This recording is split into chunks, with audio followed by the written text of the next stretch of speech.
Vamos a hacer, chicos, lo que son trastornos neurocognitivos, ¿ya? Entonces, para poder entender lo que es la cognición, chicos, primero vamos a definir lo que es normal, es decir, lo que es la cognición, esa serie de procesos psíquicos que nos permiten relacionarnos con el entorno y poder ser funcionales en nuestro día a día, ¿ya? Por eso vamos a comenzar con un ejemplo, ¿ya? Acude a consulta una mujer de 85 años junto a sus hijos. Indica que hace poco le han pedido que deje de conducir el automóvil, ya que ha sufrido 3 accidentes de tránsito en el último año. Ella dice que 2 de los accidentes se debieron a otros vehículos que salieron de la nada, y que el otro caso fue un golpe que le dio otro coche al estacionarse. Los hijos también dicen que a veces se confunde de nombre al dirigirse a ellos. Al hablar de las aficiones, la paciente explica que antes le gustaba leer, pero que ahora le resulta más difícil. Actualmente vive con uno de sus hijos, cuya esposa se encarga de su economía y de hacer las compras. A ver, primeramente, contextualicemos la parte, digamos, de los datos de la paciente. ¿Qué edad tiene la paciente? 85. Ya. ¿Y qué es lo que les llama la atención respecto a su funcionamiento? ¿Qué es lo que reiteradamente, aparentemente esta adulta mayor sabe manejar, ¿no es cierto? Pero ¿qué está pasando? Está teniendo accidentes, ¿correcto? Y además, ¿qué les parece el olvidar el nombre de sus hijos? ¿Es algo normal? No es algo normal. Ahora, aparentemente le gustaba leer, pero ahora le resulta más difícil. ¿Y qué les parece esto, no? Que la esposa de uno de sus hijos se encarga de administrar sus finanzas y de hacerle las compras. ¿Por qué creen que administra las finanzas la esposa de uno de sus hijos, de la paciente? Porque probablemente la paciente ya ha cometido errores al momento de pagar las cosas, ¿sí? Pues se van a dar cuenta que, como han visto de repente en neurología, nosotros en psiquiatría, los trastornos neurocognitivos, que son las demencias, no los enfocamos solamente a déficit de memoria, ¿correcto? Los enfocamos a otros dominios cognitivos más, se van a dar cuenta, ¿sí? Entonces, son de etnia japonesa y atribuyen los síntomas actuales a la edad de la paciente, diciendo que todas las personas mayores acaban teniendo que dejar de conducir.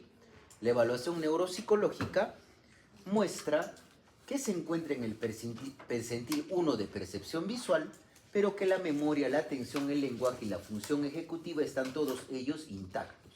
Es socialmente correcta y muestra deferencia hacia los médicos.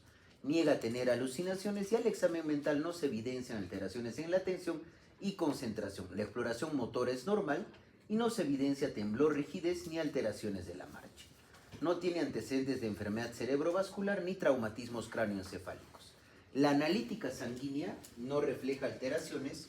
Los niveles de hormona estimulante de la tiroides son normales y el dosaje de vitamina B12 y ácido fólico se encuentra dentro de los parámetros esperados. La resonancia magnética cerebral muestra atrofia bilateral del lóbulo occipital y la parte posterior del parietal. La paciente y sus hijos indican que nunca ha abusado de sustancias, no se encuentra triste ni tiene síntomas físicos de depresión, ya sea como sueño excesivo y falta de apetito. Entonces, ¿qué creen que está pasando con la paciente al momento de manejar y estar chocándose a cada rato? Y que tiene afectación a nivel occipital. Alteración visual. Y justamente es uno de los dominios cognitivos, el componente visoespacial. ¿Por qué creen que en un anciano que tiene un deterioro cognitivo, nosotros, por ejemplo, sabemos, cada uno de nosotros sabe, que para salir de esta torre tengo que salir para acá, ir a la izquierda, voltear nuevamente a la derecha, presionar el botón de un ascensor, subirme al ascensor y presionar el piso 1 para bajar y poder salir, ¿no es cierto? ¿Por qué creen que un anciano, cuando pierde la capacidad visoespacial, de ubicación visoespacial, cada vez que sale de casa se pierde? No puede regresar a su casa. Es porque empieza a haber afectación a nivel occipital, ¿correcto? Y por eso genera que el paciente se pierda al momento de salir, ¿correcto? Entonces, por eso primeramente vamos a entender lo que es cognición. La cognición es una serie de procesos que engloban, chicos, varias funciones psíquicas que tienen una ubicación topográfica, redes neuronales y también sistemas de neurotransmisión específica. Entonces, estos procesos, ¿qué nos permite la cognición? Procesar información y posteriormente utilizar esa información para relacionarnos con otras personas y también modificar el entorno a nuestro beneficio, ¿sí? ¿Y cuál es preferible organizar justamente estos dominios, esta cognición en dominios cognitivos, ¿correcto? El primer dominio cognitivo es la memoria. La memoria es justamente la capacidad de ¿qué? De fijar, codificar, almacenar y recuperar información. El lenguaje es la capacidad probablemente de expresar nuestros pensamientos. Recuerden que cuando el pensamiento tiene que estar organizado, tiene que ser lineal para que el lenguaje también sea coherente. Eso ustedes lo han visto en pacientes con esquizofrenia. Un pensamiento disgregado genera un lenguaje incoherente, ¿no es cierto? El motor perceptual tiene que ver con la percepción y mis movimientos, ¿sí? La atención y la concentración también es una función cognitiva que nos permite focalizar nuestra atención en un determinado estímulo. En este momento, por ejemplo, varios de ustedes tienen atención dividida, porque al mismo tiempo que me escuchan, hacen anotaciones en su tablet o hacen anotaciones en su cuaderno, ¿correcto? Y tienen esa capacidad de dividir su atención, ¿correcto? Las funciones ejecutivas, ¿dónde residen las funciones ejecutivas? A ver. A mis alumnos de mis grupos les he enseñado. ¿Dónde reside? Sin miedo, Micaela. Corteza prefrontal. La función ejecutiva nos permite planificar, procesar, organizar y también ahí reside la memoria de trabajo. Si yo, por ejemplo, he aprendido a tocar el piano, toda mi vida me voy a acordar de que he tocado, de que sé tocar piano. Me traen un piano y lo voy a poder tocar de manera automática, o tengo que hacer de repente algún tipo de recuerdo para poder saber cómo se toca el piano. Lo mismo pasa los que manejan automóvil. Ustedes empiezan a focalizar su atención en el pie derecho, en el pie izquierdo, en la caja de cambios. No, lo hacen de manera automática. Lo mismo pasa cuando uno maneja una bicicleta, o cada vez que manejan una bicicleta están pendientes de que si tienen equilibrio o no tienen equilibrio, si pedalean bien, no pedalean bien. No, eso es memoria de trabajo que reside en la corteza prefrontal. Y también dentro de esa función ejecutiva nos permite, dentro de esto, la cognición social. Y la cognición social es algo muy importante porque a través de la cognición social, chicos, yo tomo pistas sociales para poder adecuar mi comportamiento al ambiente. Yo, por ejemplo, no voy a venir con birirí y un short de playa y mi sombrero de playa a dictar clases, ¿no es cierto? No voy a hacer eso, ¿sí? Y eso es lo que sucede, por ejemplo, en los pacientes que tienen alteración en la cognición social, que no toman en cuenta las pistas sociales y de repente un anciano, especialmente en la demencia frontotemporal, puede de repente en una reunión bajarse el pantalón o empezar a tener comportamientos de contenido con contenido sexual, ¿correcto? Y es lo que se conoce justamente como los viejos verdes, ¿no es cierto? ¿Ya? Esa es la cognición social. Entonces, en las demencias o trastornos neurocognitivos se produce alteración en cualquiera de estos dominios y además existen síntomas psicológicos y conductuales. Y va a haber un impacto en la funcionabilidad del paciente. Esto seguro ustedes ya lo han visto en geriatría. Hay dos tipos de actividades en el individuo. Las actividades básicas de la vida diaria a través de la cual yo soy independiente. Es decir, yo puedo comer solo, me puedo bañar solo, puedo utilizar los servicios higiénicos solo, ¿no es cierto? Esas son las actividades básicas de la vida diaria, me puedo vestir también solo. Y las actividades instrumentales es, por ejemplo, tomar notas en mi clase, prepararme mi desayuno, manejar un automóvil, administrar mi dinero, salir a hacer mis compras. Entonces, cuando empieza a haber un deterioro en uno de estos dominios y se afecta, por ejemplo, las actividades instrumentales de la vida diaria, hablamos de un trastorno neurocognitivo menor o deterioro cognitivo leve. Y cuando se afectan las actividades básicas de la vida diaria, hablamos de un trastorno neurocognitivo mayor o demencia. ¿Correcto? Recuerden, por favor, eso es la gran diferencia. Ahora, dense cuenta que para que se afecten las actividades básicas de la vida diaria, ya se han debido afectar las actividades instrumentales, ¿no es cierto? Es un continuo, es una progresión que primero afecta las actividades instrumentales y posteriormente las básicas de la vida diaria. Porque al final el curso de los trastornos neurocognitivos conlleva que el paciente se vuelva totalmente dependiente, se vuelve como un niño que requiere asistencia prácticamente para todo. ¿Ya? Recuerden eso. Entonces, en las demencias, cualquier dominio cognitivo está alterado y también pueden haber síntomas psicológicos y conductuales, impacto en las actividades básicas de la vida diaria y las instrumentales de la vida diaria. Y el otro cuadro neurocognitivo, dense cuenta para que fijen esto, ¿no? Las demencias o los trastornos neurocognitivos, primeramente son progresivos, ¿correcto? No son agudos. Tienen un tiempo de evolución y progresivamente el deterioro va aumentando, ¿correcto? Son irreversibles, ¿correcto? Llega un punto en donde no se puede recuperar la cognición de hace 10 años, ¿correcto? En cambio, en el delirium, que también se conoce como síndrome confusional agudo, la presencia o el desarrollo, la emergencia de los síntomas es aguda.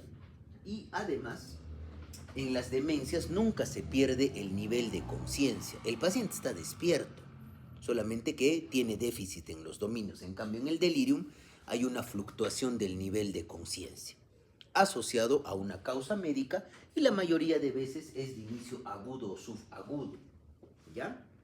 En el delirium existe alteración aguda o subaguda del nivel de conciencia, hay una fluctuación también del nivel de atención y se agregan déficits cognitivos y además conductuales. Y existe una causa médica subyacente. Es lo clásico que pasa, por ejemplo, ustedes, por ejemplo, ahora que están en urología, hacen urología. A un ancianito lo operan, le hacen una resección transuretral de próstata. Como el urólogo es urólogo, ¿no es cierto? No le importa si hace alguna alteración hidroelectrolítica, si le duele, no le duele. Ese paciente en la noche muchas veces hace delirio. ¿Y qué pasa? Se saca la vía y se saca la sonda. Y en la noche no puede dormir y está gritando, quiere agredir a la enfermera. ¿Y eso pasa por qué? Porque ese paciente de repente está haciendo una alteración hidroelectrolítica o tiene demasiado dolor que no está siendo cubierto. Y es ahí donde a nosotros nos llaman. Paciente que presenta agitación psicomotriz, no desea que se le coloque la sonda, vamos. Y el paciente está con fluctuación del nivel de conciencia, tiene conducta alucinatoria. Entonces al final se tiene que identificar la causa. Un delirium o síndrome confusional tiene una causa médica que se tiene que identificar, ya que el tratamiento que nosotros como psiquiatras hacemos es netamente sintomático. Ya recuerden eso. Y además, esto yo quiero que recuerden, tiene una elevada mortalidad, se presenta en prácticamente todas las especialidades médicas. Y el tratamiento por psiquiatría, es lo que les digo, es eminentemente sintomático, porque si yo no corrijo, ¿no es cierto?, la causa médica que esté provocando el delirio o el síndrome confusional agudo, el paciente va a continuar con sintomatología. Entonces es muy importante hacer esta analogía médica a una insuficiencia renal aguda. Es como si fuera una insuficiencia cerebral aguda. Por ejemplo, una sepsis genera que la barrera hematoencefálica sea más permeable. ¿A qué? A citocinas. Se activan los astrocitos, se activa la microglia y ese cerebro responde con inflamación. ¿Y esa inflamación en qué se traduce? En síndrome confusional agudo. En el COVID pasaba lo mismo. Ya por eso había pacientes que cuando estaban con los dispositivos de ventilación tenían delirium, empezaban a pensar que no reconocían el lugar. ¿Y qué pasaba? Se sacaban el esto y salían al pasadizo del Hospital General y se lanzaban. Se han escuchado, ¿no es cierto? Que se lanzaron varias veces. Era porque desarrollaban delirio, ¿ya? Pero eso no entendían los internistas, pues ese era el gran problema. ¿Ya? Entonces, ¿por qué es importante conocer el deterioro cognitivo? Uno, chicos, la pirámide poblacional en nuestro país, ¿cómo está? ¿Está cambiando o no está cambiando? Cada vez los matrimonios, las parejas, o no tienen hijos, o tienen un hijo. ¿Y eso qué va a conllevar? Que haya mayor cantidad de ancianos. Por eso probablemente cuando yo sea anciano, ustedes me van a tratar. Eso es lo más seguro, ¿no es cierto? Entonces, la esperanza de vida se ha incrementado a nivel poblacional. ¿Y eso qué hace, no? Que haya mayor cantidad de adultos mayores y, por supuesto, las patologías propias de este grupo etario sean también mucho más frecuentes. ¿Sí? Entonces, miren, en la comunidad, la demencia en mayores de 65 años tiene un 10%. Y esto es justamente, chicos, el principal factor de riesgo. Por favor, recuerden, ¿cuál creen que es el principal factor de riesgo para desarrollar un trastorno neurocognitivo mayor o una demencia? La edad, ese es el principal factor de riesgo, porque miren, a partir de los 65 años, por cada 5 años se va multiplicando por 5, por 5, por 5 la incidencia, ¿ya? El porcentaje, miren, en más de 85 años, casi la mitad de adultos mayores de 85 años tienen una demencia. Y el resto de problemas no son tan frecuentes, miren. Y en las residencias, miren, es decir, en casas de reposo, ¿cuán frecuente es la demencia? 60-70%. Y ustedes recuerden que ese adulto mayor no solamente tiene demencia, tiene diabetes, tiene hipertensión, puede tener otra enfermedad, puede tener insuficiencia renal, ¿no es cierto? Entonces no es un paciente con solamente el trastorno neurocognitivo, un paciente que tiene que requerir un manejo integral, ¿sí? Recuerden por favor eso. Entonces, ¿qué es una demencia o un trastorno neurocognitivo mayor? Es un síndrome cerebral adquirido, a diferencia de un retraso mental, donde es algo congénito, ¿sí? Es adquirido y se caracteriza porque hay una disminución de un nivel de funcionamiento cognitivo previo. Y esto es lo que yo quiero que recuerden y le hacen recordar a mis amigos neurólogos, ¿ya? El deterioro cognitivo no se limita solamente a la memoria. Han visto que hay más dominios cognitivos, ¿correcto? Y probablemente no es que yo me vanaglorie de que sea psiquiatra, sino el psiquiatra evalúa de manera más integral a un paciente con demencia, ¿sí? Entonces, ¿por qué es importante? Miren, entre el 15 al 20% de los individuos, ¿no?, mayores de 65 años tienen un deterioro cognitivo leve. Pero a los 3 años de evolución, casi el 35% de estos individuos desarrollan demencia tipo Alzheimer, ¿ya? Eso es importante. ¿Sí? Y miren, todas las causas de demencia, miren, causas neuropsiquiátricas con síntomas que pueden interferir con las actividades normales. El declive del nivel de funcionamiento no es atribuible a un delirium, ¿no es cierto?, porque no se afecta el nivel de conciencia, ni tampoco a un trastorno psiquiátrico mayor. Recuerden, por ejemplo, que en un adulto mayor puede haber una demencia, pero asociada a un cuadro depresivo. Eso se conoce como ¿qué? Pseudodemencia depresiva. Que eso se va a resolver ¿con qué? Con tratamiento antidepresivo, ¿sí? Luego, también que el deterioro cognitivo por lo menos envuelve 2 o más de los siguientes: deterioro en la capacidad de retener o adquirir o retener nueva información, deterioro en el razonamiento, deterioro en la parte visoespacial y cambios en la personalidad o el comportamiento. Específicamente los cambios en la personalidad o en el comportamiento se producen en las demencias frontotemporales, ¿ya? Recuerden eso. Entonces, miren, una de las cosas importantes es que vamos a hablar de demencias degenerativas y demencias no degenerativas, ¿no? Miren, por ejemplo, Las demencias degenerativas son clásicamente la enfermedad de Alzheimer y la demencia por cuerpos de Lewy, ¿correcto? Por supuesto que la demencia vascular también genera neurodegeneración, pero una neurodegeneración más circunscrita. Por ejemplo, un paciente puede tener un destino tan azaroso que de repente, por azares del destino, tiene un accidente cerebrovascular justo en la arteria que involucra el área de Broca y Wernicke y hace una fascia mixta. Imagínense, ¿no es cierto? Puede pasar eso. Solamente se va a alterar el lenguaje, pero por supuesto va a alterar el resto de funcionamiento, ¿sí? Entonces, demencias vasculares. Pero lo que yo quiero también que recuerden, chicos, es que en la clínica, al final, lo que más se presenta son las demencias de etiología múltiple. Es decir, no solamente es enfermedad de Alzheimer, se agrega la demencia vascular, se agrega también la microangiopatía asociada a diabetes mellitus. Y eso va agregándose hasta que llega a un nivel donde ya no hay reserva cognitiva y se empiezan a manifestar los síntomas. Por eso que un factor de protección, ¿cuál creen que es? El nivel educativo, ¿correcto? Es muy diferente, por ejemplo, que un paciente va a desarrollar una demencia a más temprana edad cuando tiene un nivel educativo más bajo, a diferencia de un paciente que tiene un nivel educativo más alto, va a desarrollar de repente un cuadro neurocognitivo a una edad mayor, ¿sí? Entonces, lo más importante es que casi en la mayoría de veces se presenta son demencias mixtas, de etiología múltiple, ¿no?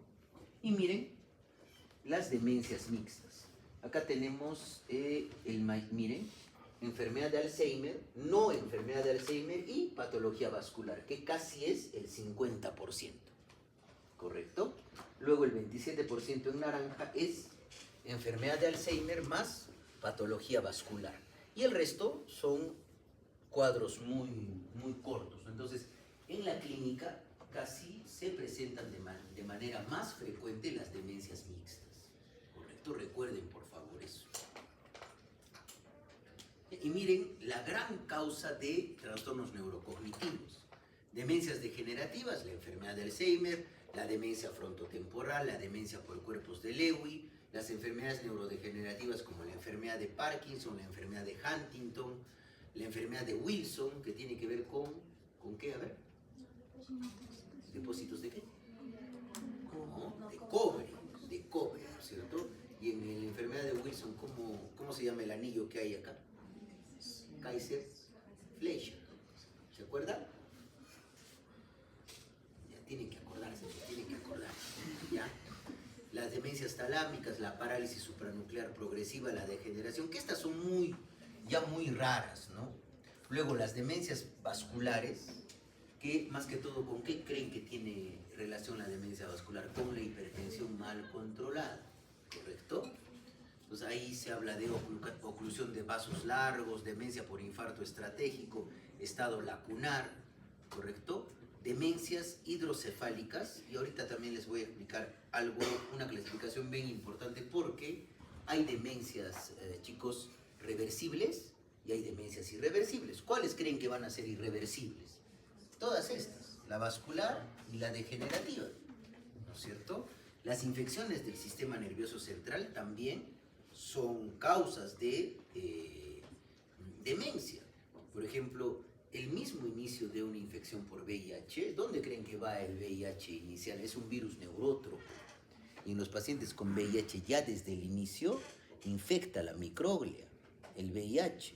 Y hay ya, digamos, una clasificación de demencia producida por VIH, ¿correcto? Y luego hay una enfermedad que es bien frecuente, no es muy frecuente, pero que se produce cuando hay contaminación hay un virus asociado, digamos, a la enfermedad de las vacas locas, ¿no es cierto? ¿Cómo se llama? Encefalitis espongiforme bovina. Ese es el virus, ¿no es cierto? Que en algunos pacientes que comen carne contaminada les puede dar. y esa es justamente la enfermedad de Creutzfeldt-Jakob, pero que son bien raras, ¿no? Ahora, una encefalitis vírica puede dejar secuelas, al igual que una leucoencefalopatía multifocal progresiva o una meningitis fúngica, y en nuestro medio una meningitis tuberculosa también puede dejar secuelas. Las demencias traumáticas también son frecuentes. Ahora, por ejemplo, que los deportes de contacto son más frecuentes, hay la demencia pugilística. ¿En quiénes se produce la demencia pugilística? En los boxeadores o en los jugadores de fútbol americano. Hay una película, ahorita voy a recordar, con Will Smith. ¿Han visto esa película? Donde él empieza a descubrir que en los jugadores de fútbol americano empiezan a tener problemas de memoria. Esa es la demencia pugilística o por trauma encefálico continuo, ¿sí? Luego, trastornos metabólicos a largo tiempo. Acá es muy importante tener en cuenta que hay demencias reversibles por deficiencia vitamínica de vitamina B1, B12, folatos y niacina. Recuerden que la deficiencia de niacina provoca la pelagra, ¿no es cierto? Que es la enfermedad de las 3Ds. Demencia, ¿qué más? Diarrea y dermatitis. Recuerden, por favor, eso. Es por eso que cuando nosotros vamos a hacer nuestro panel de estudio de un paciente con trastorno neurocognitivo, le voy a pedir dosaje de vitaminas, ¿correcto? Demencias tóxicas, acá por ejemplo está la demencia alcohólica, también la intoxicación por hidrocarburos policíclicos, así como también la intoxicación por la polución del aire, ¿correcto? Y las demencias neoplásicas, que tienen que ver con infiltración pues neoplásica del sistema nervioso central, ¿sí? Entonces miren, hay bastantes causas, y esto es algo muy importante. Hasta ahora todavía yo busqué para poderles poner esto. Esto es del World Alzheimer Report, el impacto global de la demencia, un análisis de la prevalencia, incidencia, costos. Miren, cada 3 segundos se diagnostica justamente un paciente con demencia. Y miren la progresión. Para el 2050 va a haber 131.5 millones de personas con demencia. Correcto, ¿ya? Y más o menos se va a incrementar en el 68%, en el 68% de casos. ¿Y en qué países creen que se va a incrementar más? En los países de medianos ingresos. Ahí es donde porque en Europa o en Estados Unidos se tiene más acceso a medicación. Incluso la nueva medicación, que son anticuerpos monoclonales, se tiene acceso. Medicare le da al paciente, cuando se hace el tamizaje adecuado, se le da el anticuerpo monoclonal, pero hasta que en nuestro país llegue el anticuerpo monoclonal, ya pues no, yo estaré bajo tierra, ¿no es cierto? Esa es la verdad. Entonces eso es muy importante. Miren, ¿y cuánto es el costo del tratamiento de las demencias, no? Casi 2 trillones de dólares para el 2030, y miren, en las Américas son 9.4 millones. Ahora, probablemente acá en África es bajo. ¿Por qué? Porque también la esperanza de vida es baja. No hay mucho adulto mayor. ¿Por qué creen que hay más en Europa? Porque hay más adulto mayor. ¿Y por qué creen que hay más en Asia? Porque también la longevidad es mayor por sus estilos de vida. ¿Correcto? Y acá también les traigo, esto sí es actual. Miren, esto es del 2025, ¿ya? Miren el número de personas mayores de 65 años con demencia tipo Alzheimer, ¿no? De 65 a 74 años, 1.9 millones. De 75 a 84 años, 2.8 millones. Más de 85 años, 2.5 millones. Dense cuenta que la misma edad hace que progrese el cuadro. Eso es lo que yo quiero que recuerden con estas tablas, ¿correcto? No les voy a preguntar el porcentaje, sino que el incremento de edad es el principal factor de riesgo para el desarrollo de un trastorno neurocognitivo mayor, ¿ya? Y miren, la proyección en Estados Unidos, lamentablemente, donde tenemos más información es de el World Alzheimer Report, que lo hace pues Estados Unidos. Miren las proyecciones hacia el 2060. Y miren, desde el 2020, 6.1 millones de personas. Y para el 2060, prácticamente se está duplicando la cantidad de individuos con demencia. Entonces, probablemente ustedes tienen que estar preparados para tratar este tipo de pacientes, porque en algún momento les va a llegar a consulta en atención primaria, o sean especialistas en la rama que sean un adulto mayor, y no van a hacer de lado su deterioro cognitivo, ¿no es cierto? Eso es muy importante tener en cuenta. Y miren la mortalidad, y esto más que todo tiene que ver con la presencia del COVID, ¿correcto? Miren, la mortalidad entre el 2015 y el 2019 es esta línea celestita, ¿correcto? Más o menos en el 2020 aparece el COVID, ¿cuándo? En Estados Unidos creo aparece en febrero, ¿no es cierto? Y miren cómo viene una primera ola, y a quienes probablemente ha afectado más, a los pacientes con demencia. Miren, se dan cuenta. Y el 2021, después del desarrollo de las vacunas, baja la mortalidad en estos pacientes. Eso es muy importante a tener en cuenta. ¿Ya? ¿Y qué sucede en nuestro país? Este es uno de los estudios que he encontrado. Hay pocos estudios. Si bien eso, el doctor Nilton Custodio, que es neurólogo, hace bastantes estudios. Incluso él ha hecho la adaptación del MoCA para el Montreal Cognitive Assessment, que es uno de los test para poder valorar el deterioro cognitivo. Él ha hecho la adaptación a la versión peruana, porque en la versión normal ponen un león, un rinoceronte y un camello, ¿no es cierto? Pero una persona de la parte de la sierra, al camello, ¿qué le va a decir? Esa es una llama con joroba. Y al rinoceronte, ¿qué le va a decir? Ese es un chancho con cuernos, ¿no es cierto? Entonces se ha hecho una adaptación, ¿sí? Entonces miren, acá hay un estudio en 382 adultos mayores en una unidad clínica de geriatría. Se encuentran, miren, los 382 tienen deterioro cognitivo, 382 tienen de estos 382, 38 tienen demencia, 9.9, ¿no? Y acá lo más importante es, miren, valoran tanto las actividades básicas de la vida diaria como las actividades independientes de la vida diaria. Por supuesto, si hay más deterioro cognitivo, las actividades básicas van a estar más alteradas, ¿sí? Entonces, ¿cuál es la importancia de los factores de riesgo y protección? Esto, que ustedes, ¿dónde probablemente vamos a poder nosotros incidir como médicos? ¿Vamos a poder modificar la edad? ¿Vamos a poder modificar los genes? Tampoco. ¿Vamos a poder modificar la historia familiar? Tampoco. Pero ¿sobre qué podemos actuar? Sobre traumatismos, sobre el tabaquismo, la dieta, la actividad física, la salud cardiovascular, la hipertensión, darle al adulto mayor un adecuado entorno cognitivo y social, la educación, que el paciente duerma bien. Hay muchos estudios que asocian, chicos, a la falta de sueño con el desarrollo de deterioro cognitivo.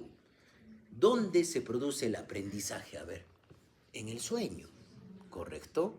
Entonces, en el estudiante de medicina sería bueno hacer un estudio respecto a calidad de sueño en estudiantes de medicina y niveles de atención y concentración, por ejemplo.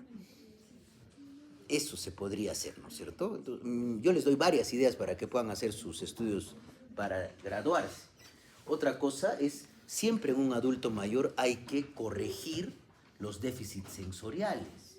Justo cuando estábamos viendo, hoy día estaba viendo una paciente con deterioro cognitivo que tenía hipoacusia. Si persiste esa hipoacusia o al paciente no le hago operar de las cataratas, no va a tener con qué relacionarse con el mundo y el deterioro cognitivo se va a acelerar, ¿correcto? La diabetes también, recuerden que la diabetes genera una microangiopatía a nivel de toda la economía y hay microangiopatía cerebral por diabetes. Imagínense que ese paciente tenga hipertensión, tenga diabetes, sea fumador, no duerma bien y encima tenga problemas cardiovasculares. Prácticamente tiene el paquete completo para hacer la demencia, ¿no es cierto? Y encima tiene antecedente familiar de enfermedad de Alzheimer, ¿sí? Entonces, ¿sobre qué ustedes tienen que actuar? Sobre los factores modificables, ¿sí? acá está justamente los factores asociados a la enfermedad de Alzheimer y la demencia vascular. Los confirmados para la enfermedad de Alzheimer es la edad, el alelo E de la polipoproteína E, el alelo E4, ahorita les voy a explicar, el propio deterioro cognitivo leve, no completamente confirmados, el género femenino, bajo nivel educacional, antecedentes de deterioro cognitivo en un paciente de primer grado, en el síndrome de Down por la misma alteración del neurodesarrollo, se produce demencia de manera temprana, ¿ya? Traumatismo cráneoencefálico repetido, niveles de aluminio. Hace poco, ¿qué ha pasado con las pastas dentales? A ver, ¿qué tenían? Tenían aluminio, ¿no es cierto? Y han retirado toditas esas pastas dentales con aluminio. Por eso también incluso hasta los propios desodorantes, si ustedes ven, dice sin aluminio, ¿no es cierto?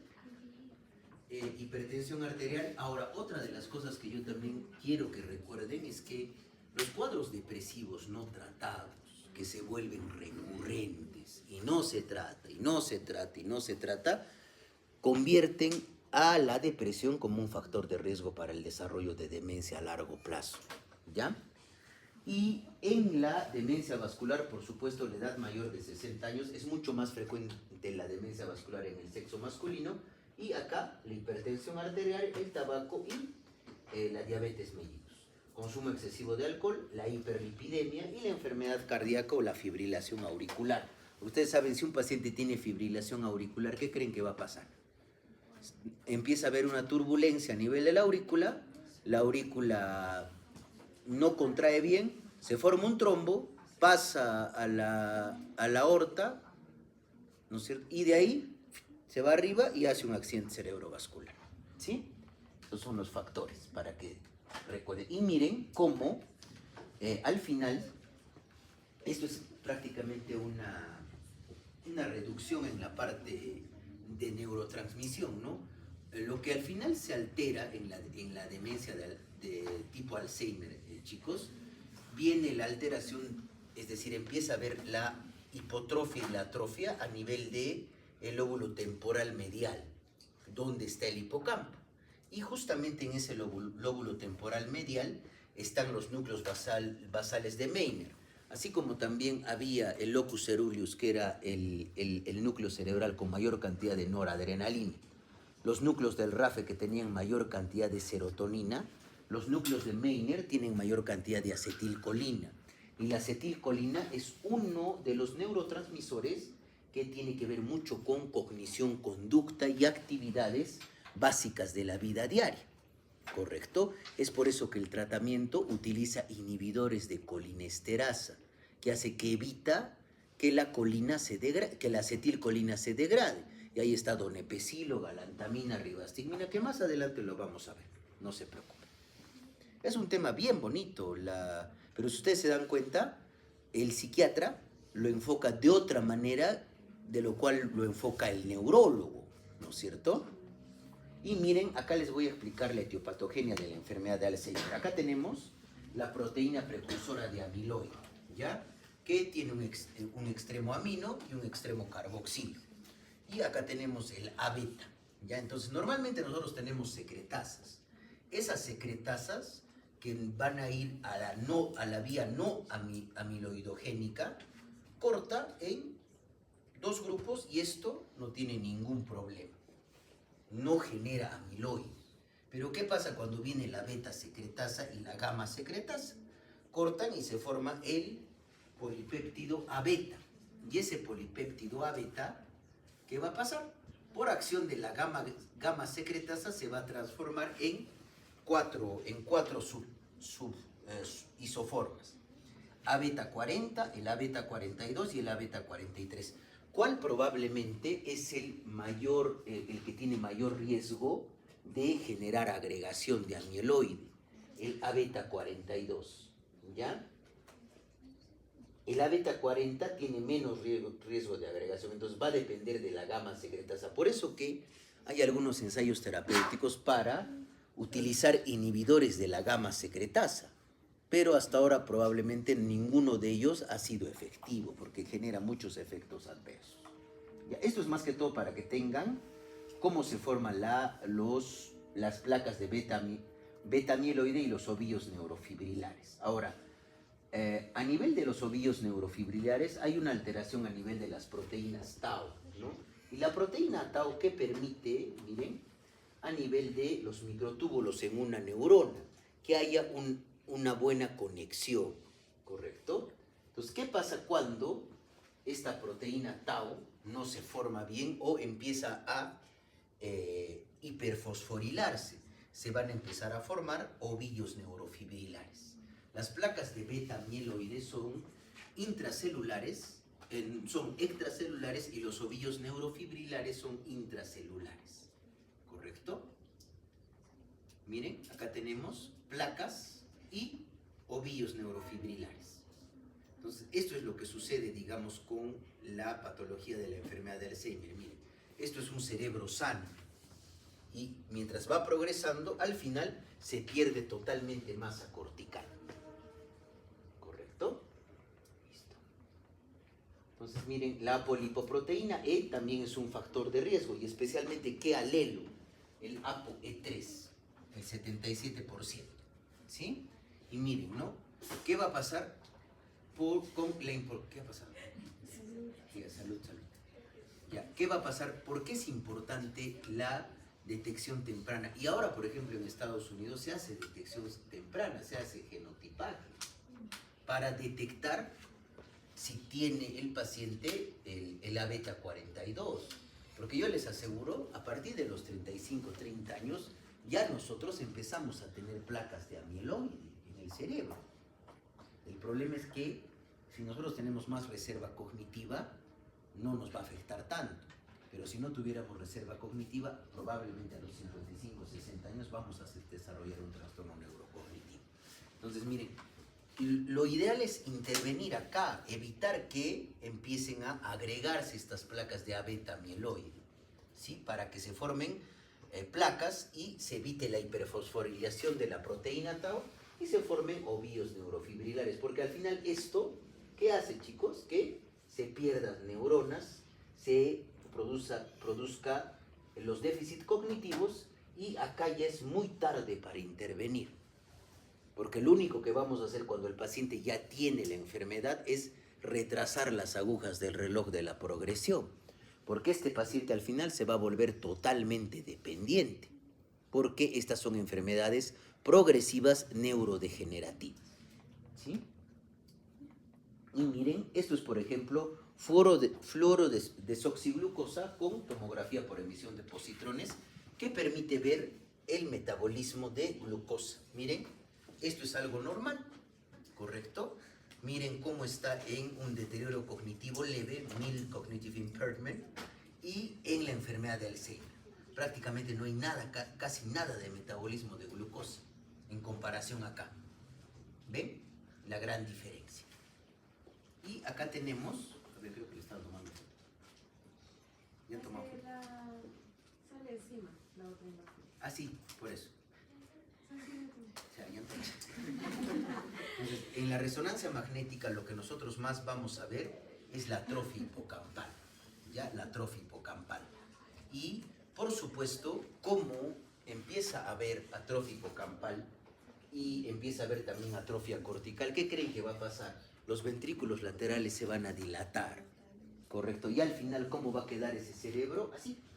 Se va a perder el grosor cortical, ¿correcto? A largo plazo. ¿Sí? Y acá tenemos los circuitos colinérgicos y la sintomatología. Por ejemplo, el circuito colinérgico que tiene que ver con la amígdala y el hipocampo genera síntomas de ansiedad y problemas de memoria. El circuito colinérgico que tiene que ver con la corteza prefrontal altera la función ejecutiva. El circuito colinérgico que tiene que ver con el núcleo accumbens y el cuerpo estriado ventral va con la apatía y la anedonia. El circuito colinérgico que tiene que ver con el tálamo en la parte motor perceptual. Entonces, dense cuenta que el circuito colinérgico nos permite explicar algunos síntomas en el trastorno neurocognitivo. ¿Sí? Y miren, la atención y la concentración con el circuito colinérgico en el córtex prefrontal, al igual que el lenguaje y la cognición social. Entonces, acá estamos desarrollando los dominios cognitivos que les he explicado al inicio, ¿o no? Correcto. Es por eso que la mayoría de los fármacos que se utilizan son inhibidores de la colinesterasa. ¿Ya? Y nos vamos a quedar ahí, chicos, ¿ya? ¿Cuánto nos falta?